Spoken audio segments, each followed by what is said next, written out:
ياسين والقرآن الحكيم إنك لمن المرسلين على صراط مستقيم تنزيل العزيز الرحيم لتنذر قوما ما أنذر آباؤهم فهم غافلون لقد حق القول على أكثرهم فهم لا يؤمنون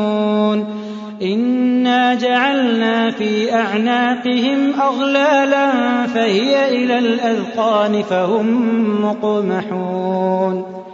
وجعلنا من بين أيديهم سدا ومن خلفهم سدا فأغشيناهم فهم لا يبصرون